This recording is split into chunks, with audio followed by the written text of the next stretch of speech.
Hello friends, कैसे हो आप सब। I hope you all are doing so well in your life and welcome back again to my channel that is never stop learning. तो आज की जो मेरी वीडियो का टॉपिक है that is the society and culture in the Punjab under Turko Afghan rule. This is the last part, that is the 5th part है। जो मैंने एक सीरीज जो थी मैंने स्टार्ट की थी, पीएससी के जो स्टूडेंट्स हैं उन्होंने मुझे बिकॉज ऑफ देयर डिमांड मेरे मीन्स ये मैं चैप्टर लेकर आई थी। काफ़ी लेंथी चैप्टर था, मीन्स काफ़ी डिफिकल्ट चैप्टर भी है उनके लिए, तो इसीलिए इसके मैंने कुछ पार्ट्स बना दिए थे। मीन्स इसे मैंने एक सीरीज़ की तरह स्टार्ट किया था। आज जो है वो that is the last part, जिसमें जो है हम बेसिकली उनकी रिलीजियस कंडीशन जो है मीन्स करेंगे पंजाब में, कि क्या during the Turko Afghan rule religious condition किस तरह की थी, कौन कौन से मेन रिलीजन जो थे वो प्रेजेंट थे during the Turko Afghan rule. I hope जो मेरे फर्स्ट सेकंड थर्ड और फोर्थ पार्ट है आपके लिए काफ़ी ज़्यादा बेनिफिशियल रहे होंगे। अगर आपको मेरी वीडियोस अच्छी लग रही है तो मेरी वीडियो को लाइक करना है, शेयर करना है, don't forget to subscribe my channel that is never stop learning. तो चलिए without wasting any time let's just move on towards our video. तो चलिए सबसे पहले अब हम करेंगे religious condition during the Turk of Afghan rule, जिसमें हम सबसे पहले अब हम करेंगे रिलीजियस बिलीव्स एंड प्रैक्टिसेस। अब क्या हुआ था कि जब मीन्स हम पंजाब की कंडीशन के बारे में अब हम लर्न कर रहे हैं कि उस समय दो जो मेन हॉस्टाइल रिलीजन्स थे, मीन्स जिनके बीच में आपस में एंटेगनिस्टिक फीलिंग्स थी, मीन्स लाइक वो एक दूसरे को देखना बर्दाश्त नहीं करते थे। वो कौन से दो मेन थे, दैट वाज द मुस्लिम्स हो गए, ठीक है, एंड द हिंदूज हो गए। ये दो जो थे मीन्स उस समय प्रेजेंट थे, जिसमें मुस्लिम रिलीजन आ गया इस्लामिक, एंड हिंदूज़ का आ गया हिंदुइज्म जो था, ठीक है। दोनों जो थे, ये दोनों रिलीजन के जो लोग जो थे, रिलीजन बुरा नहीं था, उसमें जो प्रेजेंट लोग जो थे उनके व्यूज़ डिफरेंट थे रिलीजन के रिलेटेड। मुस्लिम क्या सोचते थे कि जो हिंदूज है दे आर काफिर, दे आर काफिर। काफिर मीन्स जो अपने रिलीजन के रिलेटेड मीन्स लॉयल नहीं है, गद्दार है। मुस्लिम ये सोचते थे। And while the Hindus regarded the Muslim as malicious, और जो हिंदूज जो थे वो मुस्लिम के बारे में क्या सोचते थे, they regarded them as a malicious, means impure, like आप कह सकते हो इम्प्योर जाति की, जैसे आप कह सकते हो, ठीक है। Both the religion had fallen to the lowest depth of absurdity, which means मतलब ਉਹਨਾਂ ਦੀ ਗੱਲ ਦਾ ਕੋਈ ਵੀ ਤੁਕ ਵਗੈਰਾ ਨਹੀਂ ਬਣਦਾ ਸੀਗਾ, ਬਹੁਤ ਹੀ ਸਟੂਪਿਡਿਟੀ ਵਾਲੀ ਗੱਲ ਕਰਦੇ ਸੀਗੇ। ਐਬਸਰਡਿਟੀ ਮੀਨਸ ਲਾਈਕ ਸਮਥਿੰਗ ਸਟੂਪਿਡਿਟੀ, ਜਿਸਨੇ ਕੁਝ ਇਦਾਂ ਦਾ ਕੀਤਾ ਹੋਵੇ, ਸਟੂਪਿਡਿਟੀ ਵਾਲਾ ਕੰਮ, ਠੀਕ ਹੈ। ਤਿੰਨ ਮੇਨ ਪਰਸਨ ਸੀਗੇ ਜੋ ਕਿ ਰਿਲੀਜਨ ਨੂੰ ਕੰਟਰੋਲ ਕਰ ਰਹੇ ਸੀਗੇ।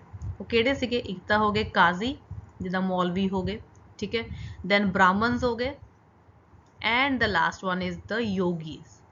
ਇਹ ਤਿੰਨਾਂ ਦਾ ਬਹੁਤ ਹੀ ਇੰਪੋਰਟੈਂਟ ਰੋਲ ਸੀਗਾ ਆਪਣੇ ਆਪਣੇ ਰਿਲੀਜਨ ਦੇ ਉੱਪਰ, ਤੇ ਲੋਕਾਂ ਦੇ ਉੱਪਰ ਇੰਨਾ ਜ਼ਿਆਦਾ ਪ੍ਰਭਾਵ ਪਾਉਂਦੇ ਸੀਗੇ। ਇਹ ਤਿੰਨੇ ਜਿਹੜੇ ਮੇਨ ਸੀਗੇ, ਕਾਜ਼ੀ ਹੋ ਗਏ, ਬ੍ਰਾਹਮਣਸ ਹੋ ਗਏ, and the third one is the yogis, ਠੀਕ ਹੈ। But they consider themselves as the god, ਉਹ ਭਗਵਾਨ ਨੂੰ ਭੁੱਲ ਚੁੱਕੇ ਸੀਗੇ ਬਿਲਕੁਲ। And all these persons had lost their character and misbehaved themselves. ਇੱਕ ਦੂਜੇ ਤੋਂ ਬਹੁਤ ਜ਼ਿਆਦਾ ਜੈਲਸੀ ਫੀਲ ਕਰਦੇ ਸੀਗੇ, ਠੀਕ ਹੈ। ਐਂਡ ਮੋਰਓਵਰ ਉਹਨਾਂ ਦਾ ਜਿਹੜਾ ਆਪਣਾ ਖੁਦ ਦਾ ਬਿਹੇਵੀਅਰ ਜਿਹੜਾ ਸੀਗਾ, ਜਿਹੜਾ ਉਹਨਾਂ ਦਾ ਖੁਦ ਦਾ ਆਪਣਾ ਟੈਂਪਰਾਮੈਂਟ ਜਿਹੜਾ ਸੀਗਾ, ਜਿਹੜਾ ਕਰੈਕਟਰ ਸੀਗਾ, ਦੈਟ ਇਜ਼ ਟੋਟਲੀ ਲੋਸਟ। ਉਹ ਰਿਲੀਜਨ ਦੇ ਪ੍ਰਤੀ ਜਿਹੜੇ ਸੀਗੇ ਬਿਲਕੁਲ ਵੀ ਦੇ ਵਰ ਨਾਟ ਲੋਇਲ। ਟਰੂ ਰਿਲੀਜਨ ਜਿਹੜਾ ਸੀਗਾ that was totally forgotten ਬਾय these three persons who basically control the religion. Rituals and superstitions had become part of both Hinduism and Islam. Various types of rituals ਜਿਹੜੇ ਸੀਗੇ, रीति रिवाज जो थे वो किए जाते थे, ठीक है। सुपरस्टिशंस, अंधविश्वास जो थे वो काफ़ी ज़्यादा प्रेजेंट हो चुके थे रिलीजन के बीच में, हिंदुइज्म और इस्लाम के बीच में, ठीक है। मेन रियलिटी क्या थी? The reality about God had been forgotten. भगवान को तो वो एकदम भूल ही गए थे, because they consider themselves as a God. Both Hinduism and Islam were following the set कर्म कांड्स, forgetting the real significance of their religion. जो हिंदुइज्म हो गए और इस्लामिक जो थे, इसके बीच में जो मेन हेड्स जो थे, उन्होंने कुछ ऐसे कर्म कांड जो मीन्स सेट कर दिए थे और वो ट्रू रिलीजन को तो भूल ही गए थे। मीन्स अपने ही रीति रिवाज उन्होंने चलाने स्टार्ट कर दिए थे। किन्होंने? काजी, मौलवी, ब्राह्मण्स, योगीज, लाइक जो रिलीजन को कंट्रोल कर रहे थे। नेक्स्ट अब हम करेंगे हिंदुइज्म के बारे में। पहले तो हमने जस्ट कर लिया रिलीजियस बिलीव्स क्या थे, दो मेन रिलीजन थे, वो इस्लामिक का हम आगे फर्दर करेंगे। फर्स्ट हम करेंगे हिंदुइज्म के बारे में। ठीक है, हिंदुइज्म में क्या था, उसकी खुद की जो प्योरिटी जो थी वो खत्म हो चुकी थी। क्यों? अब इसमें भी वेरियस टाइप्स ऑफ सेक्ट्स जो थे, वेरियस टाइप ऑफ ऑर्डर्स जो थे मीन्स उसमें आ चुके थे, जिसमें जैसे हो गया वैश्यज्म हो गया, शैविज्म हो गया, शक्तिज्म हो गया, लाइक इस तरह उनकी कैटेगरीज आगे फर्दर आ चुकी थी। वैश्यज्म बेसिकली मीन्स जो विष्णु को मीन्स मानते थे। ठीक है, Shaivism those who basically believe in Shiva. ठीक है, एंड शक्ति में लाइक जो मेन दुर्गा पावर जैसे जिसे कहते हैं। ठीक है, like these type of sects जो थे वो प्रेजेंट हो गए थे। ठीक है, हिंदुइज्म में, तो जिसके कारण क्या होते सारे की सारी जो वैदिक टाइम की जो प्योरिटी जो थी हिंदुइज्म में, दैट वाज टोटली लॉस्ट, वो अब नहीं बची थी। ठीक है, and moreover it had become so narrow minded and was not ready to accept anything out of it. दूसरे रिलीजन को तो ये बिल्कुल भी बर्दाश्त नहीं कर पाते थे। ये रिलीजन जो था काफी ज्यादा नैरो माइंडेड हो चुका था, एंड द हिंदूज थॉट कि that there was no other religions like theirs. दूसरे रिलीजन को, जैसे मैंने अभी आपको बताया कि वो बिल्कुल भी मीन्स बर्दाश्त नहीं कर पाते थे। उन्हें लगता था कि हिंदुइज्म जो है, उनका जो रिलीजन है, that is quite far more better than other religions. बल्कि इस तरह का कॉन्सेप्ट तो होना ही नहीं चाहिए कि हमारा रिलीजन अच्छा है, दूसरे का अच्छा नहीं है। देन जो ब्राह्मण्स जो थे वो बेसिकली डोमिनेट कर रहे थे इस रिलीजन को। जैसे मैंने आपको अभी पीछे बताया इनकी इसके फर्स्ट पॉइंट में कि 3 मेन पर्सन थे जिनका रिलीजन के ऊपर ज़्यादा कंट्रोल था। ठीक है, ब्राह्मण्स हो गए, योगीज हो गए और काजिया या मौलवी हो गए। सो हिंदुइज्म में बेसिकली मेन डोमिनेटेड क्लास कौन सी थी? वो ब्राह्मण्स की थी। ठीक है, अब इसमें क्या हुआ था, न्यू ब्राह्मणिज्म में क्या हुआ था और पुराने हिंदुइज्म में क्या हुआ था कि various types of sanskars were to be followed in day to day life. Sanskar here basically means various types of rituals जो थे, रीति रिवाज जो थे, वो काफ़ी ज़्यादा मीन्स प्रेजेंट हो चुके थे बिकॉज ऑफ द ब्राह्मण्स। वो रिलीजन को डोमिनेट कर रहे थे। उन्होंने जैसे लोगों के अंदर इतना ज़्यादा लाइक बिलीफ डाल दिया था कि घर की सुख शांति के लिए लाइक एनी अदर रिचुअल्स जो है मीन्स काफ़ी वेरियस टाइप्स ऑफ रिचुअल्स जो थे उन्होंने लोगों के दिमाग में डाल दिए ब्राह्मण्स ने। सो फ्रॉम बर्थ से लेकर डेथ तक like various types of rituals जो थे वो किए जाते थे। So the condition of the Hindus in the Punjab was very deplorable. That was not so good, which means deplorable basically means बहुत ही worst condition थी हिंदूज की पंजाब में। So the system of pilgrimages and fasting were gathering importance. अब इसमें क्या हुआ था, जैसे फास्ट रखना, तीर्थ स्थान पर जाना, लाइक इस तरह की चीजें जो थी मीन्स उनके ऊपर ज्यादा इंपॉर्टेंस दी जाती थी as compare to other thing जो रियलिटी में होनी चाहिए। सो हिंदुइज्म में क्या था, इसकी भी जो प्योरिटी जो थी that was totally lost. Various type of sects जो थे इसमें आ गए थे। ब्राह्मण जो थे वो इसमें डोमिनेट कर रहे थे क्योंकि वेरियस टाइप्स ऑफ संस्कार या रिचुअल जो थे उन्होंने मीन्स लागू कर दिए थे। हिंदूज की कंडीशन जो थी that was quite very miserable and worse condition. काफ़ी ज़्यादा वो कर्म कांड में फंस चुके थे, फास्ट वगैरह रखना शुरू कर दिया था। ट्रू रिलीजन जो था उस चीज़ की सिग्निफिकेंस को वो भूल चुके थे जो लोग जो थे। So during the Turko Afghan rule Hinduism की जो कंडीशन जो थी that was very bad. Next ऐसे हम करेंगे Jainism and Buddhism. Jainism and Buddhism का की सीगा कि during the 6th century BC ਕਾਫੀ ਰਿਲੀਜਨ ਜਿਹੜੇ ਸੀਗੇ ਉਹ ਮੀਨਸ ਉਹਨਾਂ ਦੀ ਐਸਟੈਬਲਿਸ਼ਮੈਂਟ ਕੀਤੀ ਗਈ ਸੀਗੀ। ਕਾਫੀ ਨਿਊ ਰਿਲੀਜਨਸ ਆਏ ਸੀ ਇਨ ਦ ਗੰਗੈਟਿਕ ਪਲੇਨਸ, ਬਟ ਉਹਨਾਂ ਵਿੱਚ ਜਸਟ 2 ਰਿਲੀਜਨ ਇੱਦਾਂ ਦੇ ਸੀਗੇ ਜਿਹੜੇ ਸਰਵਾਈਵ ਕੀਤੇ ਸੀਗੇ ਅੰਟਿਲ ਟੂਡੇ ਤੱਕ। ਠੀਕ ਹੈ, ਉਹ ਕਿਹੜੇ ਸੀਗੇ? ਬੁੱਧਿਜ਼ਮ ਹੋ ਗਿਆ and the second one is called the Jainism. ਪਰ ਇਹਨਾਂ ਵਿੱਚੋਂ ਵੀ ਜ਼ਿਆਦਾ ਇੰਪੈਕਟ ਜਿਹੜਾ ਸੀਗਾ ਉਹ ਬੁੱਧਿਜ਼ਮ ਦਾ ਸੀਗਾ ਐਜ਼ ਕੰਪੇਅਰ ਟੂ ਜੈਨਿਜ਼ਮ। ਠੀਕ ਹੈ, these religion also flourish in the Punjab. ਠੀਕ ਹੈ, ਮੁਸਲਿਮ ਦੇ ਇਨਵੇਜਨਸ ਤੋਂ ਪਹਿਲਾਂ ਵੀ ਜਿਹੜਾ ਸੀਗਾ ਇਹ ਰਿਲੀਜਨ ਜਿਹੜੇ ਸੀਗੇ ਪ੍ਰੈਜ਼ੈਂਟ ਸੀਗੇ ਇੰਡੀਆ 'ਚ ਨਹੀਂ, ਇੰਡੀਆ ਦੇ ਨਾਲ ਜਿਹੜਾ ਸੀਗਾ ਪੰਜਾਬ ਦੇ ਵਿੱਚ ਵੀ ਪ੍ਰੈਜ਼ੈਂਟ ਸੀਗੇ। ਬਟ 16th ਸੈਂਚੁਰੀ ਤੱਕ ਇਹ ਜਿਹੜੇ ਰਿਲੀਜਨਸ ਜਿਹੜੇ ਸੀਗੇ these religion had ceased to exist as independent religions in the Punjab. But 16ਵੀਂ ਸੈਂਚੁਰੀ ਤੱਕ ਆਉਂਦੇ ਕਿਉਂਕਿ 6th ਸੈਂਚੁਰੀ ਤੇ ਸੀਗੇ ਇਹ ਰਿਲੀਜਨਸ ਜਿਹੜੇ ਸੀਗੇ। ਠੀਕ ਹੈ, ਨੇ 16th ਸੈਂਚੁਰੀ ਤੱਕ ਆਉਂਦੇ ਇਹਨਾਂ ਦੀ ਜਿਹੜੀ ਖੁਦ ਦੀ ਜਿਹੜੀ ਇੰਡੀਵਿਜੁਅਲਿਟੀ ਜਿਹੜੀ ਸੀਗੀ ਉਹ ਖੋ ਗਈ ਸੀਗੀ। ਮੀਨਸ ਇਹ ਇੰਡੀਪੈਂਡੈਂਟ ਰਿਲੀਜਨ ਨਹੀਂ ਰਹੇ ਸੀਗੇ। ਕਿਉਂ ਨਹੀਂ ਰਹੇ ਸੀਗੇ? ਬਿਕੋਜ਼ ਦੇ had been assimilated into Hinduism। ਕਿਉਂਕਿ ਇਹ ਜਿਹੜੇ ਸੀਗੇ ਹੁਣ ਹਿੰਦੂਇਜ਼ਮ ਦੇ ਵਿੱਚ ਮੀਨਸ ਮਰਜ ਹੋਣਾ, ਹਿੰਦੂਇਜ਼ਮ ਦੇ ਵਿੱਚ ਮਿਕਸ ਹੋਣਾ ਸਟਾਰਟ ਹੋ ਗਏ ਸੀਗੇ। ਉਹ ਕਿਸ ਤਰ੍ਹਾਂ? ਜਿਸ ਤਰ੍ਹਾਂ ਲੋਕ ਮਹਾਤਮਾ ਬੁੱਧ ਨੂੰ ਮੀਨਸ ਸਮਝਣ ਲੱਗ ਪਏ ਸੀ, ਉਹਨਾਂ ਦੀ ਪੂਜਾ ਕਰਨ ਲੱਗ ਪਏ ਸੀ as a incarnation of Vishnu. So they were very few Buddhist and Jains in the Punjab. ਬਹੁਤ ਹੀ ਥੋੜੇ ਲੋਕ ਰਹਿੰਦੇ ਸੀਗੇ। ਐਂਡ ਜੈਨਿਜ਼ਮ ਜਿਹੜਾ ਸੀਗਾ could not strike any roots in the Punjab. Means ਉਹ ਪੰਜਾਬ 'ਚ ਇੰਨਾ ਜ਼ਿਆਦਾ ਵਧਿਆ ਫੁੱਲਿਆ ਨਹੀਂ ਸੀਗਾ। ਕਿਉਂ? Because it could not attract mass conversions. ਕਿਉਂਕਿ ਲੋਕ ਜਿਹੜੇ ਸੀਗੇ ਇਸ ਦੇ ਨਾਲ ਬਿਲਕੁਲ ਵੀ ਨਾਲ ਅਟੈਚ ਨਹੀਂ ਹੋਏ ਸੀਗੇ। ਐਂਡ ਅਗਰ ਕੋਈ ਲੋਕ ਜਿਹੜੇ ਸੀ ਇਹਦੇ ਨਾਲ ਅਟੈਚਡ ਹੋਏ ਵੀ ਸੀਗੇ ਬਟ ਸੂਨਰ ਔਰ ਲੇਟਰ ਉਹ ਦੁਬਾਰਾ ਆਪਣੇ ਰਿਲੀਜਨ ਦੇ ਵਿੱਚ ਵਾਪਸ ਉਹਨਾਂ ਨੇ ਆਉਣਾ ਸਟਾਰਟ ਕਰ ਦਿੱਤਾ ਸੀਗਾ। ਜਿਹਦੇ ਕਾਰਨ ਕੀ ਸੀਗਾ ਕਿ ਜੈਨਿਜ਼ਮ ਜਿਹੜਾ ਸੀਗਾ ਉਹ ਇੰਨਾ ਜ਼ਿਆਦਾ ਮੀਨਸ ਵਧਿਆ ਫੁੱਲਿਆ ਨਹੀਂ ਸੀਗਾ ਐਜ਼ ਕੰਪੇਅਰ ਟੂ ਬੁੱਧਿਜ਼ਮ। ਬੁੱਧਿਜ਼ਮ ਜਿਹੜਾ ਸੀਗਾ ਉਹ ਪੰਜਾਬ ਦੇ ਵਿੱਚ ਕਾਫੀ ਜ਼ਿਆਦਾ ਮੀਨਸ ਵਧਿਆ ਫੁੱਲਿਆ ਸੀਗਾ ਬਿਕੋਜ਼ ਲੋਕਾਂ ਦੀ ਜਿਹੜੀ ਕਨਵਰਜਨ ਜਿਹੜੀ ਸੀਗੀ ਉਹ ਜ਼ਿਆਦਾ ਸੀਗੀ, ਲੋਕੀ ਇਹਦੇ ਵੱਲ ਜ਼ਿਆਦਾ ਅਟਰੈਕਟ ਹੋ ਰਹੇ ਸੀਗੇ। ਬਟ 16th ਸੈਂਚੁਰੀ ਦੇ ਵਿੱਚ ਆਉਂਦੇ ਤੱਕ ਜਿਹੜਾ ਬੁੱਧਿਜ਼ਮ ਜਿਹੜਾ ਸੀਗਾ ਉਹ मीन्स एसिमिलेट हो गया सीगा हिंदुइज्म ਦੇ ਵਿੱਚ। नेक्स्ट जो है अब हम करेंगे दैट इज़ द इस्लाम। ठीक है, मुस्लिम रिलीजन जो फाउंडर जो था मुस्लिम रिलीजन का इन द पंजाब और इंडिया का वॉज द मोहम्मद गौरी। ठीक है, अफ़गान और टर्क्स ने भी काफ़ी ज़्यादा मीन्स अपना बेस्ट किया था कि वो इस रिलीजन को स्प्रेड करे विद द ग्रेट सी। गौरी के बाद पंजाब जो था ऑलवेज़ मुस्लिम की डोमिनेशन के अंडर आए।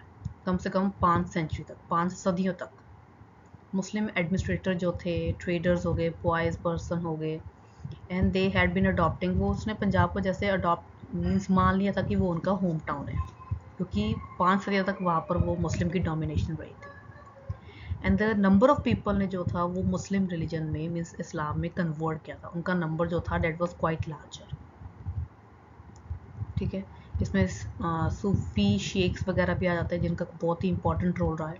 और मुस्लिम रिलीजन में बेसिकली 2 मेन सेक्ट है मुस्लिम रिलीजन के, और वो कौन कौन से हैं? 2 मेजर सेक्ट जो हैं वो मुस्लिम रिलीजन में पाए जाते हैं। ठीक है, and the first one is called the Shias, the second one is called the Sunnis. Shias and Sunnis, अगर हम बात करें दोनों के डिफरेंस की बात करें, शियाज जो थे वो थोड़े लिबरल थे, मीन्स वो थोड़े लिबरल थे as compare to other religion के बारे में। अगर हम बात करें सुन्नीस की, वो बहुत ही ज़्यादा जैसे कट्टर किस्म के थे। ठीक है, उनकी जो मेंटालिटी जो थी वो हमेशा लड़ाई के बारे में सोचते थे। और पंजाब में सुन्नीस का ही नंबर जो था वो ज़्यादा था, लार्ज नंबर, सुन्नीस का ज़्यादा नंबर था, लार्ज इन नंबर। अगर हम पंजाब में बात करें, इनकी जो पॉपुलेशन जो थी वो ज़्यादा थी। कहाँ पर? पंजाब में, सुन्नीस की। एंड इनका जो बिहेवियर जो था, इनका जो टेम्परामेंट जो था वो काफ़ी ज़्यादा इनका मीन्स जैसे लड़ाई वाला था। बट शियाज जो थे वो काफ़ी ज़्यादा लिबरल थे। सो ये जो है मीन्स 2 मेन सेक्ट पाए जाते हैं मुस्लिम में। It is the first one is called the Shias and the second one is called the Sunnis. So there is a difference between both of them. Next up हम बात करेंगे Sufism के बारे में। सूफिज़म क्या था? Sufism जो था उसने काफ़ी ज़्यादा पॉपुलैरिटी जो थी वो मीन्स गेन कर ली थी पंजाब में ड्यूरिंग द टर्गोव कांड। ठीक है, सूफिज़म बेसिकली मीन्स एक जैसे हम यूज़ करते हैं मुस्लिम, सिख और संत के लिए। ठीक है, इस सूफ़ी का मतलब क्या है? Sufi is basically derive from the word, कहाँ से लिया गया है? सफ़ा, विच मीन्स प्योरिटी। इसका क्या मतलब है? Implying that a Sufi is one of the God's elect who has been purify of all worldly evils, कि जिसे भगवान ने मीन्स चुना है इस वर्थली अफेयर्स में, इस वर्थली मीन्स संसारिक में जितने भी लाइक इवल्स है उसको ख़त्म करके प्योरिटी जो है स्प्रेड करनी है। That is called the main work of the Sufi संत। ठीक है, ये ना तो कोई भगवान थे, ठीक है, ना ही इनके पास कोई सेक्रेट बुक होती थी, ठीक है, कोई रिलीजियस प्रिंसिपल्स नहीं थे, बट इनका मेन काम क्या था कि बुराई को ख़त्म करना है, मीन्स प्योरी, हर जगह प्योरिटी जो है वो लेकर आनी थी। They accepted the Mohammad as prophet and the authority of, ये कुरान में ज़्यादा बिलीव करते थे। सूफी संत जो थे दे केम टू पंजाब, मीन्स वो मुस्लिम रूल से पहले ही जो थे वो पंजाब में आ चुके थे, और 11th एंड 12th सेंचुरी में Lahore and Multan attracted many Sufis from the countries outside India. Means इनकी अगर हम कहें कि टर्गोव खान के टाइम जो थे मीन्स उस समय थे, ये बिल्कुल गलत है। Before the establishment of Muslim rule in Punjab, Sufi संत ऑलरेडी जो थे वो पंजाब में आ चुके थे। नेक्स्ट अब हम करेंगे सूफी सेक्ट्स और सिलसिलास। सिलसिलास बेसिकली मीन्स सूफिज़म में वेरियस लाइक ऑर्डर्स थे, order in the sense means various parts थे इसमें। मोस्टली इसके 4 मेन सेक्ट जो है वो डेट वॉज क्वाइट इम्पॉर्टेंट, जिसमें फर्स्ट वन आ जाता है that is the Chishti sect.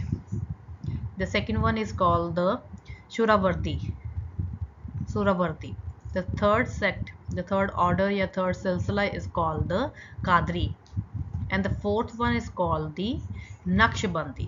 ये जो 4 important sect है that is a very important one जो सूफिज़म में पाए जाते हैं, बट मोस्टली इसका नंबर जो है कुछ 7 कहते हैं, मीन्स टोटल 7 सेक्ट्स हैं, कुछ कहते हैं 12 इन नंबर्स हैं। सो बट उनमें से जो है ये जो 4 है that were quite important. First one is called Chishti, ठीक है, शोरावर्दी, कादरी एंड नक्शबंदी, जिसमें वेरियस जैसे सूफी संत आ जाते थे, जैसे ख्वाजा मोहुद्दीन चिश्ती हो गया, ठीक है, बहादुरुद्दीन ज़करिया हो गया, लाइक बाबा फरीद हो गए, लाइक वेरियस टाइप्स ऑफ जो थे सूफी संत मीन्स उन्होंने इस सेक्ट को जो मीन्स उसकी उनकी फाउंडेशन की है, ठीक है, क्या क्या उन्होंने काम किए हैं वो अब हम फर्दर करेंगे, but in a very brief manner, क्योंकि आपके सिलेबस में इतना ज़्यादा डिटेल में नहीं है। आपका एक चैप्टर होगा जिसमें मैं आपको पूरा डिटेल में बताऊंगी कि इन डिफरेंट सेक्ट्स के जो सूफी संत थे उन्होंने क्या क्या काम किए थे, वो हम जो कमिंग जो वीडियोस होगी मेरी उसमें आप देखोगे, बट इसमें आप जस्ट एक ब्रीफ में करोगे कि मीन्स इनके मेन सूफी संत कौन कौन से हैं। सबसे प्रोमिनेंट फिगर जो है सूफिज़म में वो आती है मोहुद्दीन चिश्ती की, जिन्हें हम ख्वाजा भी कहते हैं, ठीक है, जो लाहौर आए थे फ्रॉम गजनवी 1190 में, ठीक है, और बाद में वो अजमेर में सेटल डाउन हो गए थे और उनकी डेथ भी वहाँ पर ही हुई थी 1236 में, 1236 में इनकी डेथ हुई थी अजमेर में, जब वो अजमेर में सेटल डाउन हो गए थे। देन इसके अलावा अनदर इसी सेक्ट के चिश्ती सेक्ट के जो मेन इम्पॉर्टेंट सेंट आते हैं date is the Baba Farid of Multan. वो काफ़ी जगह घूमे थे मुस्लिम कंट्रीज़ में, ठीक है, अल्टीमेटली वो सेटल डाउन हो गए थे पाकपटम में, जो कि पाकिस्तान में एक जगह है, ठीक है। इनका जो मेन फोकस जो था, मेन मिशन जो था, वो जस्ट एक रिलीजन के रिलेटेड नहीं था। लाइक वो हमें कैसे पता चलता है कि इनके कुछ वर्सेस जो हैं that were in the Punjabi language, और वो जो उनके वर्सेस है, जो इनकी बानी है, दैट वर इनकॉर्पोरेटेड इन आद ग्रंथ साहिब बाय गुरु अर्जन देव जी। इनकी बानी, इनकी कुछ बानी जो है हमें गुरु ग्रंथ साहिब में मीन्स आद ग्रंथ साहिब में भी मिलती है। इसके अलावा कादरी सेक्ट की अगर हम बात करें, उसकी फाउंडेशन की थी शेख अब्दुल कादिर जिलानी ऑफ बगदाद ने। 12 सेंचुरी में इसकी एस्टेब्लिशमेंट जो थी इन्होंने की थी, शेख अब्दुल कादिर जिलानी ने, ठीक है। बट इंडिया में ये जो सेक्ट जो लेकर आए थे that was the Syed Mohammad लेकर आए थे, जो कि उच्च में सेटल डाउन हो गए थे। और कादरी सेक्ट के सबसे इम्पॉर्टेंट एंड वेल नोन और फेमस संत कौन थे? हजरत मियाँ मीर। हजरत मियाँ मीर वही है जिन्होंने गोल्डन टेम्पल की फाउंडेशन स्टोन रखा था अमृतसर में, सो रिमेंबर दैट। इस सेक्ट की फाउंडेशन की थी शेख अब्दुल कादिर जिलानी और बगदाद ने 12th सेंचुरी में। बट इंडिया में इसे कौन लेकर आए थे? सैयद मोहम्मद। और सबसे फेमस इसमें कौन है? संत हजरत मियाँ मीर, ठीक है। देन इसके अलावा जो बहादुरुद्दीन जक्रिया जो थे, वो शूरावर्दी सेक्ट जो था उनके फेमस संत थे, ठीक है। वो मुल्तान के आसपास एक जगह थी, वहाँ पर उनका बर्थ हुआ था 1190 में, ठीक है। वहाँ पर ही उन्होंने अपना एक श्राइन जो था वो सेटअप कर लिया था। वहाँ पर उन्होंने अपनी लाइफ की मीन्स हाफ सेंचुरी वहाँ पर उन्होंने काम किया था and he led a very balanced and comfortable life. So ये थे मेन सूफी सेक्ट्स या सिलसिलात भी हम कह सकते हैं, मीन्स ऑर्डर, जिसमें चिश्ती ऑर्डर होगा, जिसमें ख्वाजा जो है मीन्स जिन्हें मुहुद्दीन चिश्ती, शेख मुहुद्दीन चिश्ती भी कहते हैं। देन बाबा फरीद हो गए, उसके बाद शेख अब्दुल कादिर जिलानी और बगदाद हो गए, ठीक है, जो 12th सेंचुरी में उन्होंने कादरी सेक्ट की एस्टेब्लिशमेंट की थी। बट इंडिया में इसे लेकर आए थे सैयद मोहम्मद। सबसे फेमस कौन है इनके? हजरत मियाँ मीर जी। देन इसके अलावा शूरावर्दी सेक्ट जो थे उसके मेन आ जाते हैं बहादुरुद्दीन जक्रिया, ठीक है। उन्होंने भी काफ़ी सिंपल और पॉइज लाइफ जो थी मीन्स वो स्पेंड की थी। So this is end of my video guys, thank you for watching. I hope ये जो वीडियो है आपके लिए काफ़ी ज़्यादा बेनिफिशियल रही होगी, ठीक है। And this is the last part जो आपने डिमांड की थी, स्पेशली जो पीएचडी के जो स्टूडेंट्स हैं उन्होंने डिमांड की थी इस चैप्टर के रिलेटेड। तो इस चैप्टर को और ज़्यादा सिंपल बनाने के लिए मैंने इसकी एक सीरीज स्टार्ट की थी, जो आज इसकी लास्ट सीरीज जो है वो मैंने कंप्लीट कर दी है। That means the chapter is also completed right now. So if you have any queries without hesitation आप मुझसे पूछ सकते हो, I will definitely answer your questions. तो चलिए मिलते हैं हम next Saturday with new video and new topic के साथ। So till then take care, bye bye guys.